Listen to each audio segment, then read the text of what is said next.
সায়ন্তনের ষড়যন্ত্র থেকে খেয়াকে বাঁচাচ্ছে উজি সম্পূর্ণ জানতে হলে দেখতে থাকো। গল্পের শুরুতেই দেখা যায় সায়ন্তন আর দুর্জয় দুজন মিলে প্ল্যান করে নিয়েছে কিভাবে খেয়াকে ফাঁসাবে। এর মাঝখানেই সায়ন্তন তাড়াতাড়ি করে রেস্টুরেন্ট থেকে সরে গিয়েছিল, কারণ সেখানে এসে গেছিল নিশা। কিন্তু নিশা বরাবরই দুর্জয় ঘোষালকে সন্দেহ করে, আর সেই কথাটাই যখন বলে তখন দুর্জয় ঘোষাল বলে, এই শোনো, শুধু শুধু আমার দিকে সন্দেহের আঙ্গুল তুলে কোনো লাভ হবে না, কারণ আমি কোনোভাবেই অপরাধী নই। তখনই নিশা বলে, আপনি আমার বাবাকে শেষ করেছেন, তার ওপরে আবার বড় বড় কথা বলছেন। একটা কথা কান খুলে শুনে রাখুন, আমি না আপনাকে ছেড়ে কথা বলবো না, আর আপনার অবস্থা ওই জেলের মধ্যে হবে, বাইরে আপনি কোনোভাবেই থাকতে পারবেন না। দুর্জয় ঘোষাল খুব রেগে যায়, আর অন্যদিকে জিৎ বসু নিশাকে থামানোর চেষ্টা করে। এরপরই সিসিটিভি ফুটেজ দেখে, কিন্তু সেখানে কোনো ফুটেজই নেই, কারণ সায়ন্তন যেহেতু খুব ভালোভাবে প্ল্যানটা করেছিল, তাই আগেভাগেই সিসিটিভি ফুটেজটা গায়েব করে দিয়েছে। জিৎ বসু বুঝতে পারে খেলাটা যথেষ্ট কঠিন আছে। দুর্জয় ঘোষালের সাথে এমন কেউ রয়েছে যে সবটা তদারকি করছে। এর মাঝখানেই খেয়া কলেজে যাবে, আর ঠিক সেই মুহূর্তেই ফোনে কথা বলতে থাকে শোভা দেবী, আর বলে, না না, কোনো আপত্তি নেই, একে অপরকে দেখুক, তারপর যা সিদ্ধান্ত নেবার ওরাই না হয় নেবে। এর মাঝখানেই খেয়া বলে, কি হয়েছে মা, তোমাকে দেখে খুব খুশি খুশি মনে হচ্ছে, কোনো খবর আছে নাকি?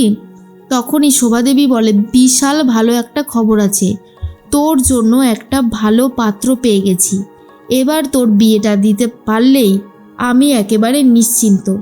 এটা শোনার পরেই খেয়া বলে, তোমার কি মাথা খারাপ হয়ে গেছে? তোমাকে আর কতবার বলবো যে আমি বিয়ে করব না? তুমি তো দেখছি আমার কোনো কথাই শুনতে চাইছো না। শোভাদেবী বলে, কেন বিয়ে করবি না কেন? দেখ, বাবা মা মারা গেলে কে তোকে দেখবে বলতো? এরপরেই খেয়া বলে, কেন? আমি নিজেকে নিজে দেখব, কিন্তু বিয়ে আমি এত সহজে করব না। তখনই উজি বলে, কি হয়েছেটা কি? খেয়া তুমি নিজেকে সামলাও, আর মা কি হয়েছে বলো তো? শোভাদেবী তখন পুরো বিষয়টা খুলে বলে যে এই রকমভাবে থাকলে কি করে হবে, ওর জন্য একটা ভালো পাত্র দেখেছি, ওর বিয়ে দিতে চাইছি, কিন্তু ও আমার কোনো কথাই শুনতে চাইছে না। আর ঠিক তখনই উজি বলে, এই ব্যাপার, দেখো মা, আমি তোমাকে বলছি, আমাদের খেয়া কিন্তু একটু নার্ভাস থাকে ঠিকই, কিন্তু ও আস্তে আস্তে সব কিছু মেনে নেবে, ওর ওপরে জোর করে এখন চাপিয়ে দেওয়াটা ঠিক হবে না।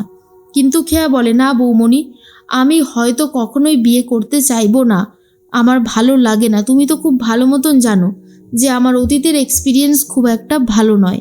উজি তখন খেয়াকে বোঝানোর চেষ্টা করে, তারপরে খেয়া যখন কথা শুনতে চায় না, তখনই উজি বুঝতে পারে একটু সময় লাগবে। খেয়া তো রাগ করে বাড়ি থেকে বেরিয়ে চলে যায়। তখন অন্যদিকে সায়ন্তন কিছু গুন্ডাকে আগে থেকেই টাকা খাইয়ে রেখে দেয়, যাতে সেই গুন্ডাগুলো রীতিমতো অ্যাটাক করতে পারে খেয়াকে, আর সেখান থেকেই বাঁচাবে সায়ন্তন। এমনটাই একটা প্রি প্ল্যান হয়। যথারীতি খেয়া বেরিয়েছে, এরপর গুন্ডাগুলো অ্যাটাক করে খেয়ার ওপর।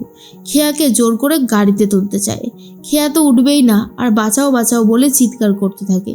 তখনই চলে আসে সেই সায়ন্তন। সায়ন্তন এসে গুন্ডাগুলোকে বেধড়ক মারে, আর তারপরে সেখান থেকে ভাগিয়ে দেয়। খেয়া তো এই দৃশ্যটা দেখে খুবই ইমোশনাল হয়ে যায়, জড়িয়ে ধরে সায়ন্তনকে, আর বলে, আপনি না থাকলে আজ যে কি বড় সর্বনাশ হয়ে যেত, সেটা হয়তো আপনাকে বলে বোঝাতে পারবো না। তখনই সায়ন্তন বলে, না না, ইটস ওকে। আর আপনি এদিকে কোথায় যাচ্ছিলেন? খেয়া তখন বলে, আমি যাচ্ছিলাম একটা কাজে, কাজ বলতে আমি কিছু বন্ধুবান্ধবের সাথে আড্ডা মারতেই যাচ্ছিলাম একটা ক্যাফেতে, যেই ক্যাফেটার নাম বলে সেখানে আবার সায়ন্তনও যেতে চাইছিল। সায়ন্তন বুঝতে পারে এটাই সেই সুযোগ যখন থেকে আমাকে খেয়ার সাথে একটু একটু করে বন্ধুত্বপূর্ণ সম্পর্ক বজায় রাখতে হবে, না হলে পুরো বিষয়টা ঘেটে যাবে। এর মাঝখানে নিশার সাথে কথা বলে উজি, আর বলে, দিদি, বিয়ের তারিখ কিন্তু ঠিক হয়ে গেছে, এখন থেকে তুই নিজেকে একটু মেনটেন কর, আমি চাই বিয়ের দিন যেন তোকে খুব সুন্দর লাগে দেখতে, তোর সাজগোজের দায়িত্ব, তোর শাড়ি গয়না সব কিছু দেবার দায়িত্ব আমার। শোনার পরেই নিশা বলে, সে তো বুঝলাম, কিন্তু দেখ আগে বিয়েটা হয় কি না।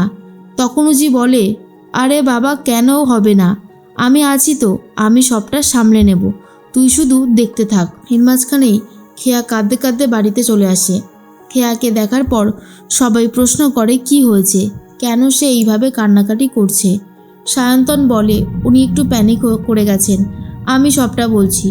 আসলেই রাস্তায় কিছু গুন্ডা ওনার ওপরে অ্যাটাক করেছিল, ওনাকে জোর করে গাড়িতে তুলতে চাইছিল। আমি দেখে নিয়েছিলাম, তাই আমি ওই গুন্ডাগুলোকে উচিত শিক্ষা দিয়েছি, আর কোনো দিনও ওরা কোনো মেয়ের দিকে তাকাতে পারবে না। সবটা শোনার পরেই উজি বুঝতে পারে এখানেও কোনো একটা ঘাপলা করে রেখেছে, কারণ এই ছেলেটা পারে না এমন কোনো কাজই নেই। এই ছেলেটা যে কত কিছু করতে পারে সেটা আমার আয়ত্তের মধ্যে চলে এসেছে। এরপর খেয়াকে বলে শোভাদেবী, দেখলি তো কত বড় একটা বিপদের মুখে পড়েছিলিস, তোকে এতবার করে বলছি তাও তুই শুনছিস না। খেয়া তখন বলে তোমার জন্যই তো হলো, আমি এই বিয়েটা করতে চাই না, আমাকে একদম জোর করা হবে না। তখন উজি বলে আচ্ছা বেশ বেশ, একটু শান্ত হও, সবাই মিলে যদি কথা বলো ঝামেলা বাড়বে বই কমবে না। ঋষিকে বোঝানোর চেষ্টা করে।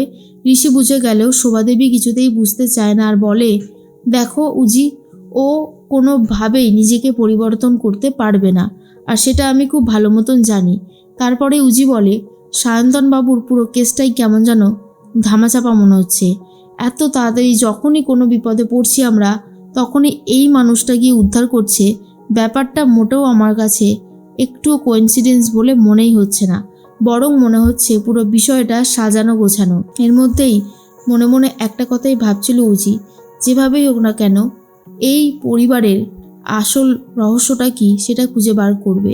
তারপর খেয়া তখন কান্নাকাটি করলে সায়ন্তন বলে আপনি কাঁদবেন না, আপনাকে তো সেভ করে বাড়িতে নিয়ে এসেছি, আর কান্না কিসের, এমনটাই বোঝাতে থাকে সায়ন্তন।